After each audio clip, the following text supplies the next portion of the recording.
So just to talk about today's session. So today's session is a very short presentation. Okay, I'm not going to keep you for too long. Just giving you an introduction to the University of Plymouth, information about our location, where we are in the UK. Some of the course offerings we have, I know, as I said before, we have some medicine students with us today. We also have some international relations and international business students as well. So we'll talk a little bit about all of the courses we do have in place.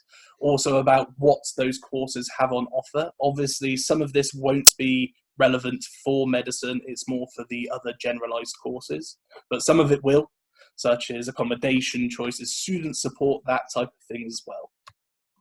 Okay. So a little bit of information, background about the university. Let me just minimize that a second, thank you, perfect. So we are a very large university based in the southwest of the UK. We are a city centre campus university, which is the best of both worlds. In the UK, the majority of universities will either be directly in the city centre and spread throughout the city, so you do have to travel between buildings to go to different lectures, for example. In Plymouth, we are in the city centre. However, the majority of our classes take place in one set campus location. For our medical students, you will be placed primarily up at our medical and dental suite at the north of the city, which is next door to the city's main hospital called Derriford. Obviously useful for when you are looking at the clinical study aspect of your course. So you will probably be placed in Derriford Hospital, so that's nice and simple. But for the rest of your courses, you will be placed on campus as well, so do keep that in mind. On campus, we have some accommodation as well, either directly on campus in our Francis Drake or Mary Newman Hall's residence, or just across the road in our student village area. We also have a large number of accommodation over there too. A few stats and statistics, as you can see on screen here. Plymouth as a city was ranked as the second safest city to live in the UK as of Country Living Magazine 2017.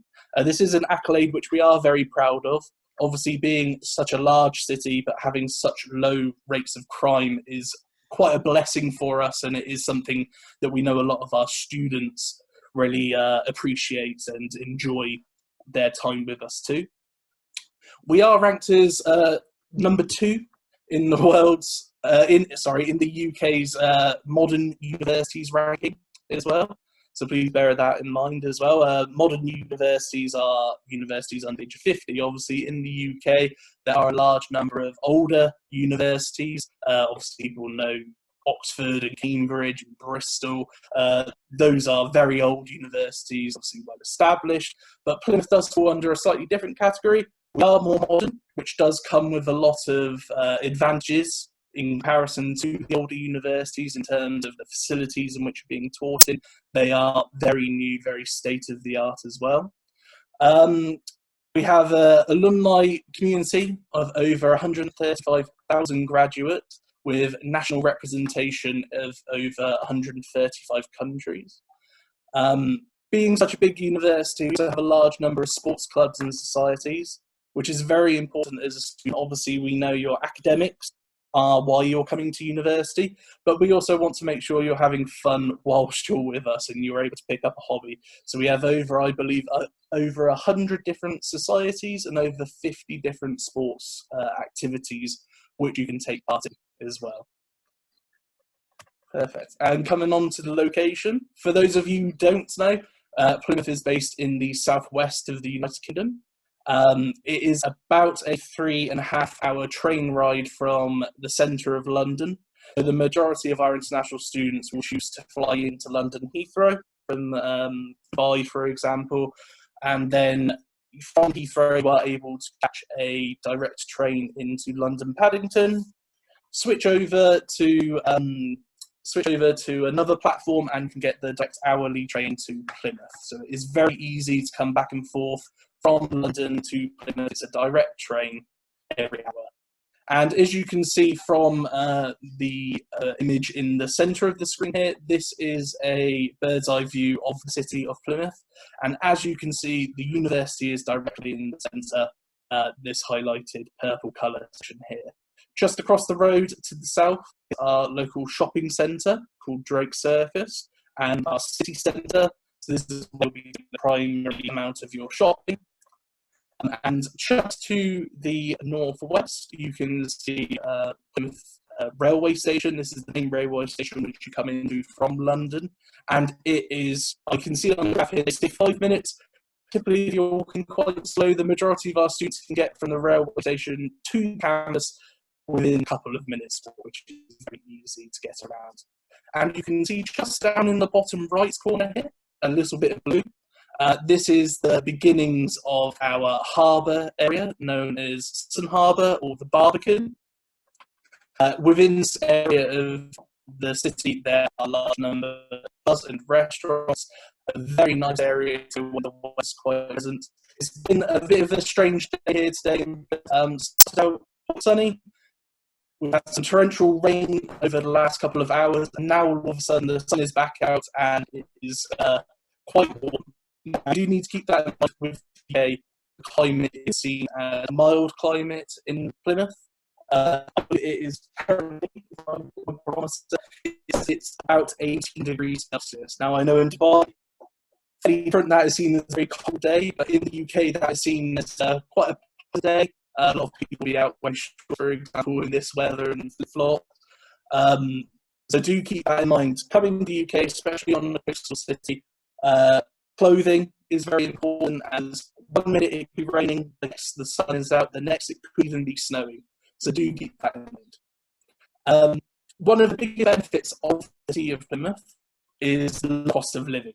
Okay, UK is quite comparative in terms of how much you're paying for stuff such as rent, your daily food and drinks and that sort of thing, so social life. There are a lot of things you need to encompass when predicting your final cost budgeting.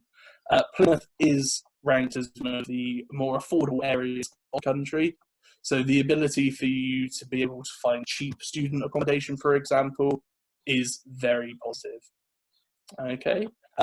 We are known as Britain's Ocean City as well, quite an accolade towards our history there. The university used to be a school of navigation, becoming a university in more recent years.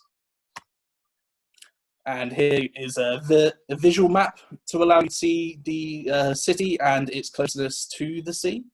And you can see just off in the distance to the top of the picture here, this bit of land is actually Cornwall. So this is another county. We are currently in Devon, but we border along Cornwall. This area of the country is a very forest-centric area. So in terms of if you were looking, for example, part-time jobs, there's a lot of opportunity either in retail or the hospitality industry. If you were looking at supplementing your income whilst you're studying with us, definitely something you should look at doing. Okay, just to highlight the orange area highlighted in the bottom right corner, that is the main university campus. The darker purple to the right is the train station, so you can see it is literally one road away. The pink and yellow section in the centre, that is our city centre for your shopping. And the blue section highlighted down at the bottom here is our student village, which again you can see is on the opposite side of the road to the campus. So no having to pay for buses or public transport, no trains, no taxis. You don't even need a bike unless you're trying to keep fit. Everything is within walking distance in Plymouth, which is definitely something which we're very proud of. Just quickly go over the courses because I can see we are getting some questions coming in here. We have 3 faculties at the university: the Faculty of Health, which most of you are interested in, a Faculty of Science and Engineering, and a Faculty of Arts, Humanities and Business. Okay, the School of Business does now fall under the Faculty of Arts, so just keep that in mind. Talking about the course, if you are looking at a non-medical degree at the University of Plymouth, those are typically a 3-year bachelor's and a 1-year master's degree. If you are considering looking at placement opportunities, this is also sometimes known as a sandwich year or a year in industry. This will take place after your 2nd year if you are doing, for example, an international business or an international relations course. This will take place after your 2nd year. There is no education during this year. However, you will be doing a full-time job, typically a 52-week placement year. As you can see from the pictures there, these are some of our students who have undertaken placement years around the world. Again, this isn't just in the UK. If you are looking at going, you could return back to Dubai, for example, or if you were looking at going over to the US or China for a placement year and with those opportunities, we have the ability to do that for you. I will talk briefly about the University of Plymouth International College. This is a partner of the university known as Navitas, who offer foundation degrees and also pre-master's courses. You can see on screen is the full list of opportunities there. Typically for international students, if, for example, you are doing a Fanawea or a national curriculum, not one of the more widely recognised A-levels or international baccalaureate, if you're doing local qualifications, for example, you may be required to do a foundation year first. And you can see here we have courses going into economics, business and accounting, marketing, but also into psychology, nursing, navigation, and some of the sciences too. So this is typically known as a year zero, which will then allow you to enter into a year one directly for bachelor's, or a pre-master's to then allow you to come into stage 2 master's program. Fees and living expenses, these will not be typical of the medicine degree. Please do bear that in mind. This is for non-medicine, non-dentistry programs, okay, such as international business. For the typical academic tuition fee for undergraduate is $13,800, and postgraduate master's programs is $14,800. Do bear in mind, this is just the tuition. You also then need to consider the cost of living. The UK VI team, they issue you with a minimum living cost. You must have this amount either in your account or your parents' account to then be issued a student visa when you apply for your visa. And you can see from the graph here, they require you to have a minimum of £1,015 per month over the 9 months of your study, totaling £9,135. So please do make sure you have this in place when it comes to applying for your visa, as it can cause issues if you don't. This is taken as an average for the entirety of the UK. I believe London itself has a separate higher minimum living cost. However, this is for the rest of the UK. However, the majority of students in Plymouth would rarely be spending above £9,000. From my personal experience, from my friends and fellow students when I was studying, they were typically looking at spending about £7,500 per year. Okay, so do keep that in mind. And then looking at accommodation. Obviously, there are many different opportunities here for you to arrange your accommodation. I hope if you have applied to us, that you have confirmed us to be your firm choice. You'll have researched this, it's hopefully at this stage. We have on-campus accommodation, known as halls of residence in the UK, also known as dormitories as well. And we also have off-campus accommodation, known as private housing. Now, which one you choose is up to you. We typically recommend first-year bachelor students to try and find a place within halls of residence, as although it's slightly more expensive, it does allow you to remain with fellow students as well and get the full university experience, which I believe is really important. If you come to university, as well as the academic side, you also have the social side of life, and you'll definitely experience this at a much higher level if you choose to go into a halls of residence. Okay, halls of residence, these include all bills. Okay, so you may see that sum of £150 per think, blimey, that's high, but that does include all your internet, your water, electricity, heating. Okay, all of our accommodation on campus in our halls of residence is single ensuite rooms, so you do not share your bedroom with another colleague, for example.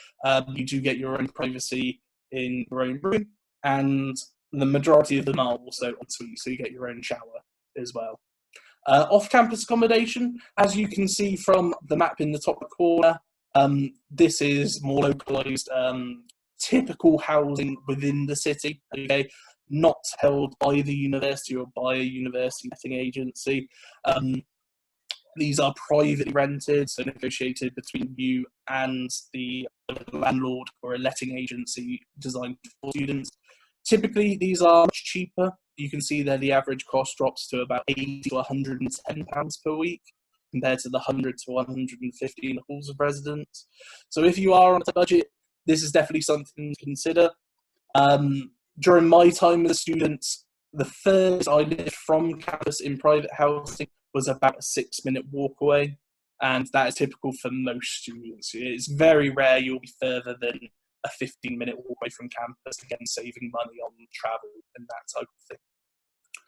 Just to go over student support quickly, we do have a large number of student support hubs in place to help you both as international students and also looking in your future as graduates, looking at careers and employability. And if you do need some assistance during your time, if, for example, you are struggling with writing essays or being introduced to a brand new form of you're not too familiar with at the moment, but definitely when you do become a student, you'll get to know this very well. Okay. The Students' Union is the bridge between the student group and the university as an institution and a business entity. Okay, they support you with any ongoing issues you're having academically, for example, if you're having trouble in your personal life and you need extenuating circumstances, the Students' Union will be the people to help you there. They're also known quite widely as the management of all of our clubs and societies that you can join. At the beginning, I spoke about sports clubs and the societies that we have at the university. You can see listed here are a few of them: the Environmental Society, Debating Team, Gaming Society, Islamic Society, Zoological, even Viking Society, and Pokemon Trainers, if that thing interests you. But also looking at the more sports related, obviously football is very big in the UK. I think the university itself runs about 13 individual football teams. So depending on your skill set, if you're looking at taking it a more relaxed pace, or if you are looking at competing in the inter-university league, that's definitely something you could do. And being on the coast, obviously, we are less with the sea. So if you're interested in, for example, surfing or sailing or kayaking, those are all available as clubs at the university too. Perfect. Well, that is my short presentation. As I said, I'm not going to take up too much of your time.